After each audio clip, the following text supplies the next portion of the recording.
I know some people probably had it hard, but I was blessed. I ain't never saw my mom and daddy stressed. They only show success. I'm living comfy from the sweat off they backs, and that's why all I ever wanted was to give it back. I'm not ashamed cause I was raised right. No, I would only be ashamed if I didn't help you fight through the pain, help you journey out the games that your mind played. No matter what, I'm never letting my shine fade away. Forever searching for knowledge, hoping I find grace. Keep your intentions pure, be sure about the risk you take. Pop said failure builds character. I came up short a time or two. Your mind know what your heart been through. Don't let that pressure startle you, and faith out in the Lord will do you justice. We sat and we discuss it. This assistance for the public. A little love will help recover from your struggle. If iron sharpens iron, and let's turn out together forever. J.O.P. That's Journey Out. Journey Out Podcast. Welcome to the Journey Out Podcast. Hello, everyone, and welcome back to the Journey Out Podcast. We want to thank you so much for liking, subscribing, following, commenting, sharing all of our videos. We really appreciate it. We see all of the new subscribers that we're getting and the followers. Awesome. So we Thank you. appreciate you guys for all that you do. We thank you so much. And of course, if you're new here, this is the Journey Out Podcast where we talk all things family values, entrepreneurship, and healthcare. And today we have a really great episode with a really great family friend. We have Mark here with us, Mark Drake, the entrepreneur, the business leader, the faith-driven visionary. Yes. And so we're super excited to have you here, Mark, and to talk about blending business with purpose, being driven by faith, and having a heart for impact. So we are super excited to have you. And so let's talk about where you started, the calling, right? The beginning of your entrepreneurial journey. Right. So when did you realize you wanted to be an entrepreneur, and then what do you do? No, that's really good. Great question. Honestly, I think it chose me. So I grew up in a neighborhood where there was a lot of boys that were crazy enough to let me cut their hair. And so that put me in a position where I would charge them like $5 to cut their hair. And of course, I was ultimately an entrepreneur in that particular transaction. Right. So, based on that, I never really placed in that perspective. But I will say around probably 06, I remember having a conversation with a good pastor friend of mine. He's a guy that I actually grew up with as well. And I said, you know what? I think I want to start a business. And so I recall him going through a laundry list of all the responsibilities and all the hats you have to wear as an entrepreneur. And I got discouraged. I was like, I didn't think about customer service. I didn't think about, onboarding. I didn't think about, having to manage inventory. I didn't think about that. I just figured I just start a business and I make money. But he definitely placed things in perspective. And I think that allowed me to at least pivot long enough to be able to answer some of those questions before I really decided to move forward, which happened in 2013. All right. So talk to us about 2013. What did you start doing? No, great question. So 2012 is actually when this ideal started for me to launch a mobile app. And this mobile app was kind of a combination between Facebook and Groupon. So I did a lot of research leading up to 2013 in preparation for me actually going live with this particular concept. And so January 3rd is when I established my LLC, got my website and all the above, and really just start working towards building out this program. However, when you're talking mobile applications, that can get really expensive. And so I was looking at easy 50 to 65K. And so based on that, I've never been big on debt. And so I was the guy to say, okay, you give me a credit card, you may not get your money back. Right. So I didn't trust myself like that. So at least at that time, of course, I've matured a lot since then, but I knew that about myself, that I didn't want to get into debt trying to build out this particular business. And so I went to a community college, and I was just kind of going there for some marketing, just trying to gain some wisdom as far as how I can position the business for success. And there was a gentleman that I met, and he developed websites. And at this time, I had already kind of developed a team behind me with this business concept. And I said, you know what? If you would allow us to come in as your sales force, then we can build a partnership where you create, of course, and develop the websites, so we can kind of gain that knowledge in the process. And then, of course, we would just go out and promote your business. And that's the relationship that we established, and it worked out extremely well. So you established your relationship to learn more about what that was awesome. That's awesome. So tell me this. Who was one of your biggest influences? You know what? If you would have asked me this question 5 years ago, I would have gave you a different answer. But when I think about it, my dad. My dad was the guy at the church that sowed the chips and the candy out the car, right? Out the church. He was the guy that would go and paint. He would, build different things. He's a musician, so he'll play for different groups and get paid and things of that nature. And so just watching him over the years move and shake, very talented individual. And so I would definitely say he set the tone as far as just going out and, making things happen. And then as I evolved in my understanding related to, entrepreneurship and, being a business professional, my CEO from the previous company that I worked for. Would you call yourself a serial entrepreneur? Very much so. Okay. Yeah. How many businesses do you have and are you running? Because this man right here, I'm trying to tell you. Yeah, well, my sweet spot where I'm putting all my resources into right now, there's only one. Okay. However, I've been known to juggle at least 3 to 4 businesses at a time. I've always been an advocate of having multiple streams of income. And so in my first business that I focused on was always subscription based. So I was accustomed and I got spoiled with, residual income, doing something one time, getting paid for it every single month and so forth. And to this day, we still have clients on our platform that pays us since 2013. So, with that, every business that I've tried to launch has that residual aspect to it, which is why I was so open to the idea of acquiring different businesses so that residual aspect could occur, right? So, passive income, I think, is the best way to go about entrepreneurship because, especially when you're a small business, you're wearing multiple hats already. You may as well get the biggest bang for your buck. So that's the attitude. Yeah. Awesome. And so, how did you determine what you wanted to do? Because really, with all your business, I think it's more tech side, right? It is. So how did you determine tech was what you wanted to do? So the company that I worked for, I was director of operations for a technology company here in Plano, Texas for about 10 years. And during that time, I got exposed to the corporate dynamics. I got exposed to both the front and the back office. And so at certain levels, they start to pull back the curtain and really show you how business works. And so, in that environment, of course, it is a tech-driven environment. It is a tech sales environment as well. And so it just was kind of the thing to do, just given the fact that I was spending, 10 to 12 hours in this environment on a monthly basis and getting exposed to, all of these conversations centered around how technology is advancing business, is advancing the world around us. And so I just woke up one morning and God gave me an idea for, this business concept. And historically speaking, I had business ideas, but I never moved on them until 2013. Let me tell you guys why, because, I was a guy, procrastination was a big issue for me. Right. And so, and I think there's a lot of people who struggle with procrastination who are watching this podcast and you need to start the business. This is God giving you that warning. And so before I even started, I had to have a come to Jesus meeting with myself.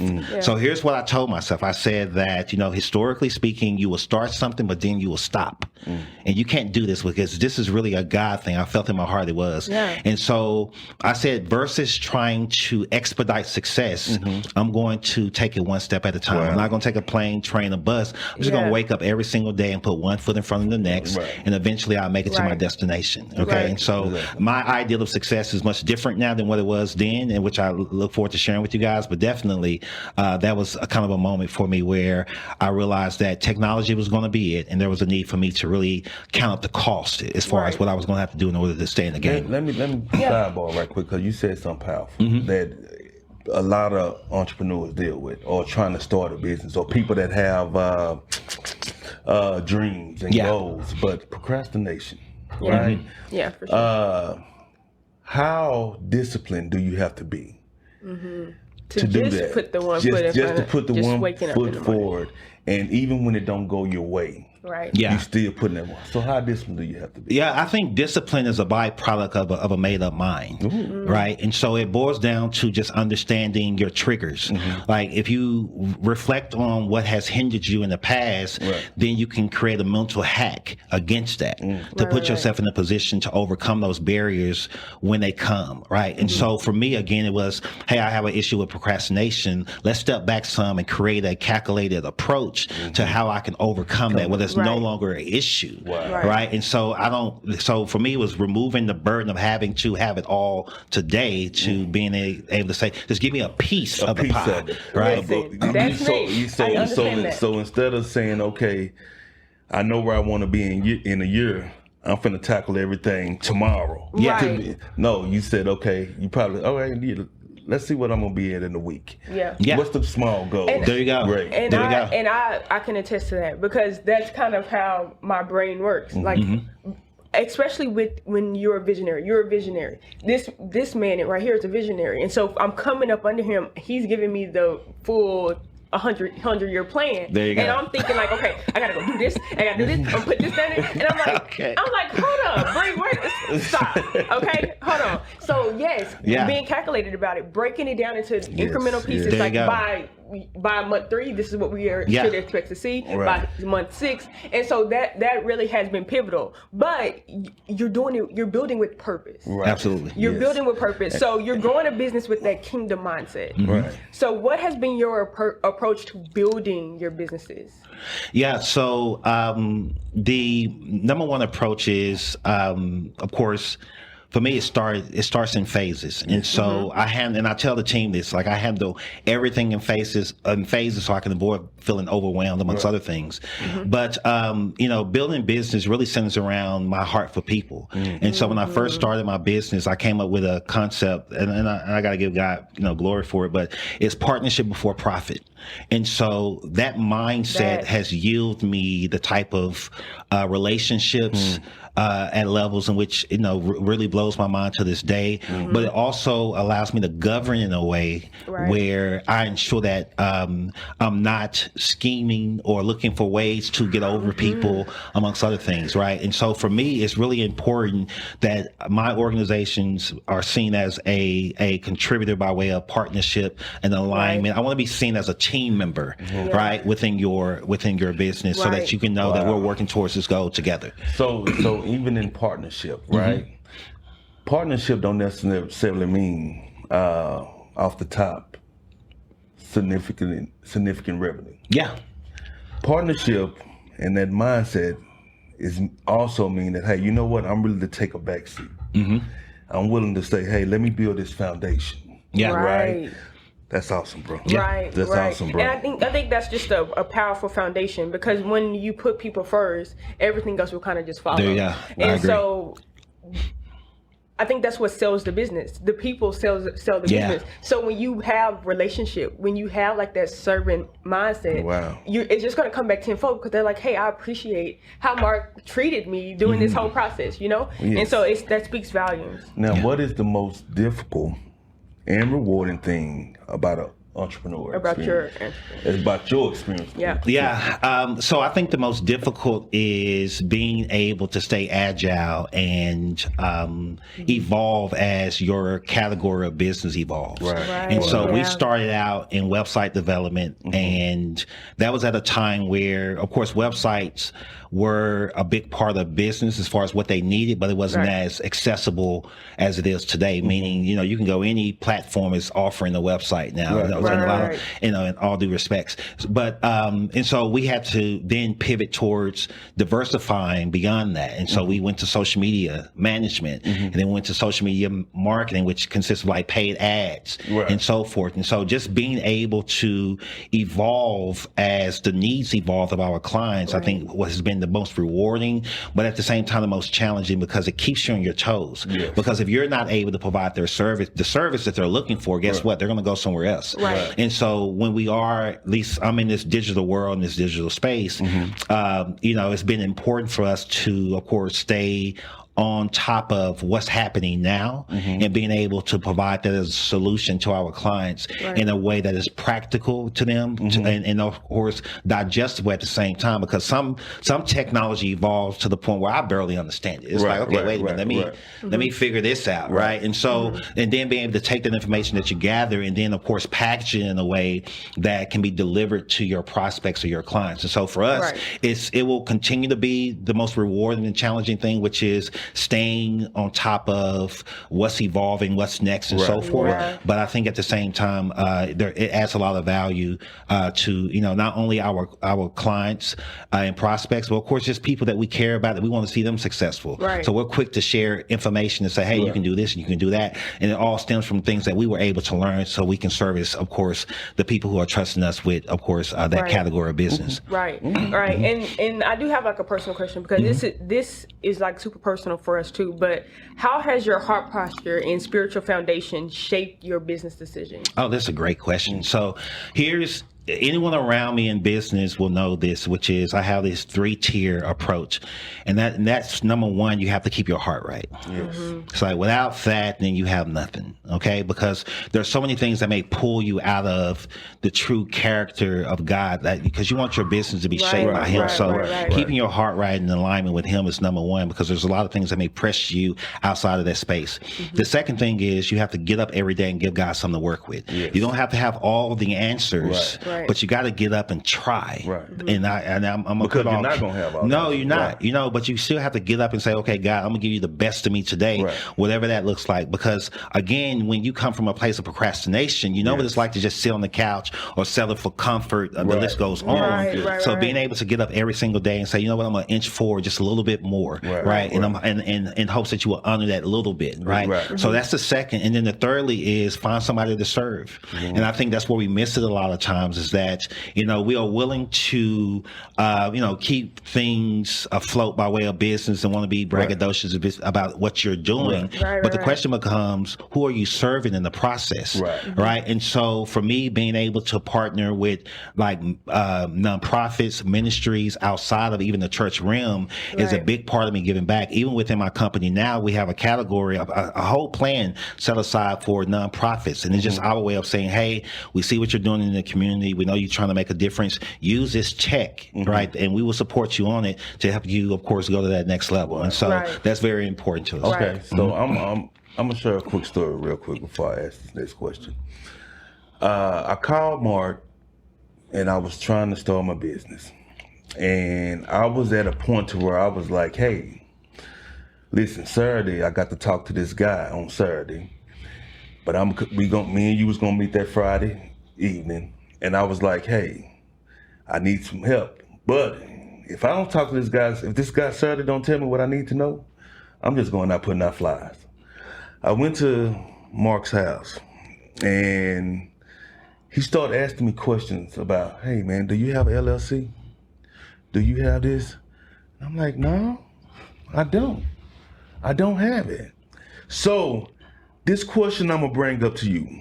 What are some strategies or tips would you recommend to anyone looking to start a business? And by the way, you opened my mind that night in talking to you, so go ahead.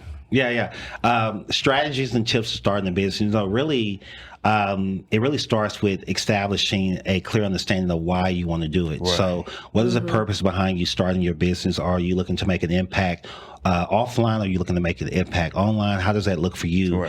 And then from there, really being able to acquire the necessary disciplines. And when I say that, meaning like every business needs certain infrastructure, right? So you need to have a web presence. I don't care if that's just a social media page. Start there. That's perfectly fine, right? The second aspect of that is being in a position where you also understand your price point. Like, what are you going to be charging for your services? What does your packages look like? And I would say, what was that? Probably 2014, 15 when we met. I probably would have said, get your LLC. Not today though, because it's very important to establish proof of concept now. And what that looks like is being able to create that package and that plan, and being able to go out to market to determine who actually wants it and will they buy it at that price point in which you're able to offer it. But the biggest strategy of all is that when it comes down to it, give it away. You want to build your portfolio. You want to be able to say to yourself, hey, I have 7 people that are currently using this particular services, or I have 7 people who are using this product, and these are the type of benefits they're getting from it. And so going into the mindset, if you have $100 product, that's the market value, but you're new to the game, you do 25. Why? Because you're trying to build your customer base. Right. You're trying to build your brand, and you're right? trying to build your experience. There you go, as well. And you can't beat experience. You can go to college all day long, but experience is the greatest teacher. It really is. But, I was going to say that because even to the story that you just said, and then even from your journey, really, there's school, college will teach you how to do business administration, all those things, but it's nothing like hands-on, getting in there and just doing it, because that's where you got your knowledge. Now he's a visionary, but see, when you just sat down with you, it was a completely different thing, right? But see, as you evolve, as you get put in, different experiences, as you get put into different things, okay, this is how we need to work it. This is the relationship that I garnered from this person. This is how it just flows a lot differently. And that's awesome. Find your product, find who you're going to serve, find your price point, and give it away. Give it away. Because you got to see if it's proven. Yeah. Right? You got to, that's awesome. Yeah. Now, how do you measure success beyond profit? Oh, great question. So to me, measuring success beyond profit centers around your impact, right? And so it comes back to things like what Antoine just said, right? And so he was able to come to me and talk about his desire to do business, based on the due diligence that I put forth years before him and I ever sat down. Right. And so that speaks to, to that, I think, greatly. But I think there comes a phase where success for an entrepreneur has a cap, because you have to move from success to significance at some point. And so being able to say, we're making, $1.5 million per year is phenomenal. That's great. But then you have to understand that there's another level to that once you meet that point, which has to do with your significance, right? And so now how do I give back? How do I impact others in a way that they can one day find themselves in the position that I'm in, right? And so understanding for a lot of entrepreneurs, and this is just maturity over the years, because when you start out, you want your business to be successful, which is again phenomenal. But it really boils down to, okay, once it becomes successful, then what? Right. And that was where you transition to significance. How do I leave my footprint on this earth in a way that will continue to make an impact, a positive impact over the years? Right. And so now I want to talk a little bit about innovation in the future, because you're a big tech guy. Okay. And so we all know about AI.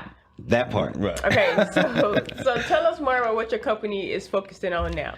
Yeah, so so funny. In 2022, we were looking at a model where we focused on follow-up automation for our clients. And so as a spinoff to doing like social media ads, we generated a lot of leads for our clients, but quickly realized they didn't have the internal capacity to manage those leads effectively. And I somewhat come from that background where lead management was a big part of what we did to be successful.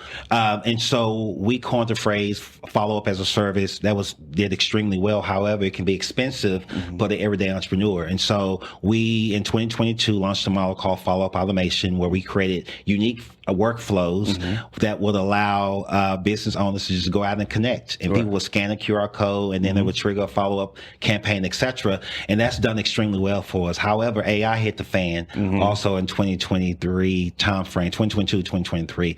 And it has changed the game for a lot of people. And so I've been kind of on the sideline, just kind of monitoring, playing around with Chat GPT and things of that nature, Gemini, etc.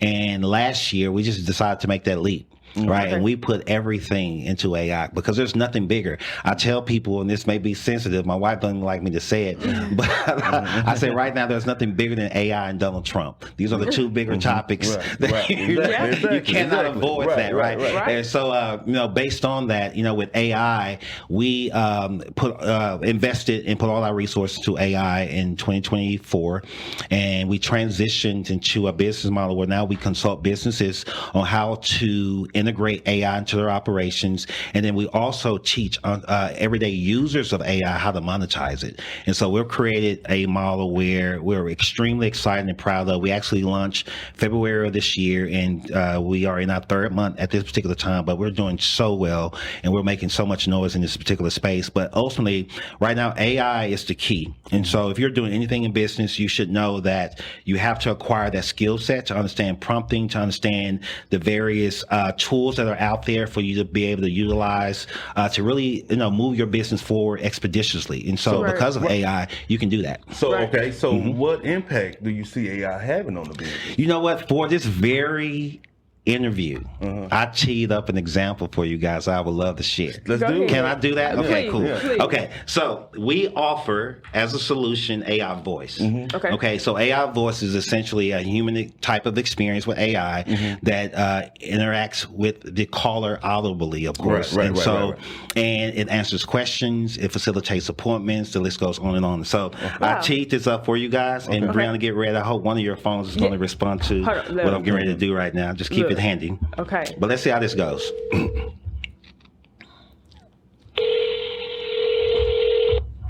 One of the phones now. Oh, not yet. Hey, you have reached PC Home Help. My name is Pam. How can I help you today? Hey, how you doing, Pam? This is Mark, and I'm actually here with Antoine as well as Bree, and we are sitting at a podcast talking about how AI is impacting the business landscape. Hey, Mark, Ann, Antoine, and Bree. I'm doing great. Thanks for asking. That sounds like an exciting podcast topic. AI is definitely shaking things up in the business world. All right, awesome. Is there anything specific? I cut you off, but yes, so I would honestly like to know more about the services that PC Home Health offers. No worries at all. PC Home Health offers a variety of services to improve your loved one's quality of life. We provide medication reminders, personal care like bathing and grooming, companionship services, live-in or hourly care, meal preparation, transportation to appointments, and more. Okay. Well, let me ask you this question. How much does it cost for transportation services? The cost for transportation services can vary based on the specific needs and distance. It's best to contact us directly at 214-991-56119 for detailed pricing information tailored to your situation. Okay. Is there anything else you'd like to know?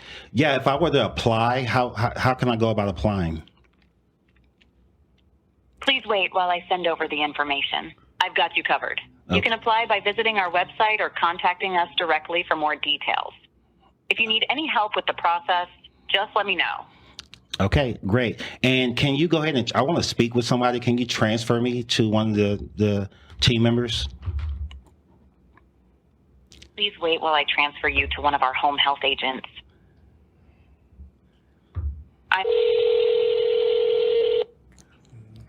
That's so crazy. Hi, you have reached PC Home Health.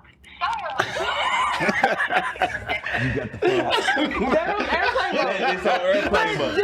Wow. That is wild. Ain't that crazy? That is so wild. That is cool, man. I didn't know you was gonna do that. There you go. That Mind is awesome. is blown. So real quick. So tell us what we just witnessed. Okay, so what you just experienced was a live AI voice bot that specializes in PC Home Health. So what we've done, we've gathered all the content from your website, from your social, and it was able to build a profile to understand the business. And based on that, it was able to deliver that customer service experience. Wow. Not only did it transfer the call to you, but it sent me a text message to the application page on your website. And so, so it's phenomenal. So I'm gonna show you that now, so you guys can see. Oh my goodness! Right, and so I don't know if they can see it on the camera or not, but this is their website. There you go. And so, but this is 1.0. If I tell people that right now with AI, it's in the AOL phase. So if you guys can remember, Yes. you can't stop playing. I remember that. Okay. But AOL, if you recall, AOL was extremely slow and kind of dilapidated, right? And so, but now we have the internet on our phones, so it just shows you how it has advanced over the last 20 years or so. And so based on that, AI is there. Eventually we're going to get to a point where AI is operating tasks just as well, if not better, as a human being, right? And so, and this is what they're working towards currently. And so it's important, again, that any entrepreneur, if you are looking to get started, you have to incorporate AI as a part of your tech infrastructure pressure because you will get left behind because it's likely your competitors are doing it. And so if you are a business too where you're wearing multiple hats, your schedule is tight, there actually may be somebody calling you right now, Bree, or whatever that looks like, trying to send you a referral or whatever, but who are they speaking with when your phone is on airplane mode? So there's just a lot to consider there. That's great. Yeah. So tell me, man, that's a lot. So tell me this. Is there a reason for anybody to be afraid of AI or businesses or people in general? So I think the thought process should be more so around how the world has evolved over time. And so we go back to the industrial age. Right before it, there was cart and buggy. All right. And that's how people got around and delivered goods, amongst other things. And so, but then you had trains, then you had cars, right? And so the people who was riding the cart and buggy, what did they have to do? They had to learn how to maneuver and start maybe driving cars and trucks and so forth. So it's no different than where we are today. We will evolve with the times, no different than we have in the past. Even from a business standpoint, when websites came out, business owners used to say, well, why do I need a website when I have the yellow pages? Now they have to have a website. But then social media hit and business owners would say, well, why do I need social media when I got a website? Well, let me go old school. Yeah. When Blockbuster was in, and they was putting out DVDs. Well, why do I need a DVD player when I got VHS? Yeah, there you go. There you go. So it evolved. And so now we're at a space where they're saying, hey, I have a website, I have social media. Why do I need AI? Right. And so, and it's our job to educate and to, of course, bring the necessary clarity that's needed for people to really see its value, amongst other things. And this is just one example of that. Right. Okay. And so, mind you, my mind is still blown. Okay. Like, that's just freaking amazing. And I think it really talks to like the legacy and life mission of like what you're trying to do. And so it's beyond like the bottom line. So what is your mission in life? Yeah, my mission in life is to, of course, work to leave a legacy for my family. That's number one. I want them to be in a position where they never have to work again. If anything, they're working the businesses that God has blessed me and my wife to create. But also, I see lives being impacted by what we've been able to do. And when I say lives, I mean thousands, if not hundreds of thousands at the end of the day. So with the platform that God has given us, we're using it, of course, in a way in which we're being very intentional about the tone in which we're setting in business, because I think people care about integrity. They care about, being under the umbrella of leadership that really has a heart for God, amongst other things, in His people. And so, the purpose really centers around just being able to, the Bible says, she said, my sheep will know my voice, and a strange voice I will not follow. We just want the sheep that know our voice, right? And so, because those are the people who will leave that lasting impact and impression with. So that's the purpose behind what we do, to identify those. Listen, that was great. It was. I just really appreciate it. I just also share with the listeners how they can get all of you, your AI voice, and all the things that you have. How can they reach out to you? No, that's really good. We won't keep it simple. Just go to Being Mark Drake on Instagram, and we can connect. BEING Mark Drake. Yeah, and so there you go. You can find me there. That's awesome. I thank you so much, Mark, for just an amazing conversation just about entrepreneurship as a whole, but also about just that faith-driven entrepreneurship, because that's a lot of people don't see that on a day-to-day basis. And so that's super important to us. And so I'm so happy that you were able to kind of share that today. I hope that you all enjoyed this episode. I mean, it was so great, and there's so many great nuggets in there. So if you have that dream, if you want to get started, please just bite the bullet, just do it. And you will learn so much on the way. You don't have to know everything to get started. Again, one little experience can change that. And I hope this build you for your day to day. If you have that dream, right, just take one step at a time. Put one foot in front of the other. Don't procrastinate. Right? It's not going to be easy, but just take one day at a time. Yes. And with that, we're out. We hope y'all enjoyed. Y'all have a blessed one. Peace out.